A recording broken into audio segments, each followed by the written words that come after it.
লেখাপড়া তো কিছুই জানো না, পকেটে হাত দিয়ে ঘুরলে কি লোকে ভদ্র বলবে? লেখাপড়া জানি না তো কি, হিসাব নিকাশ গুনাগুনতিতে কোনোদিন ভুল করেছি? হিসাব নিকাশ নিজের হাতে কটা আঙুল আছে গুনতে পারো? কি? আমি আঙুল গুনতে পারি না? এই দেখো পকেটের মধ্যে হাত রেখে গুনে দিচ্ছি।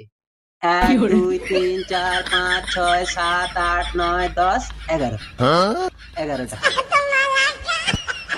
এই, আমার হাতে 10টা আর তোমার হাতে 11টা আঙুল, হাত বার করে গোনো। কি? আমাকে মূর্খ পেয়েছো?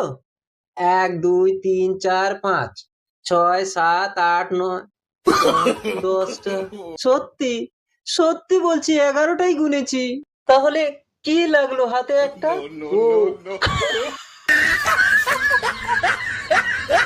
তোমাদের মেয়ে ছেলেদের বাজে একটা স্বভাব আছে। একদম বাজে কথা বলবা না। কি বাজে স্বভাব দেখছো তুমি? তোমার শাড়ি তোমার মাকে পরতে দিছো কেন? আমার শাড়ি মা পরছে, তাতে কি এমন ক্ষতি হয়েছে? মাঝে মাঝে আমি বাইরের থেকে হঠাৎ করে তোমার সাথে কি করি? পিছন থেকে জড়ায় ধরো। এই কি করছো তুমি?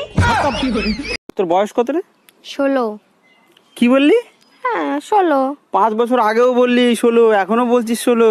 আমি এক কথার মেয়ে, ঠিক আছে? ও তো চল্লিবাজি কথা আমি বলি না। 5 বছর আগেও বলেছি 16, এখনো বলছি আমার বয়স 16, 10 বছর পরেও বলবো। আগের থেকে মানুষ কতটা সচেতন হয়েছে একবার চিন্তা করে দেখছো? হ্যাঁ, আগে সিটার বাটপার ছিল না, আর এখন সিটার বাটপারের অভাব নাই। আরে আমি ওই কথা বলি নাই, আমি বলছি আগে বাল্য বিবাহ হইতো, এখন হয় না। এটা ঠিক বলছো, আগে বাল্য বিবাহ হইতো আর এখন বাল পাকলে বিয়ে হয়।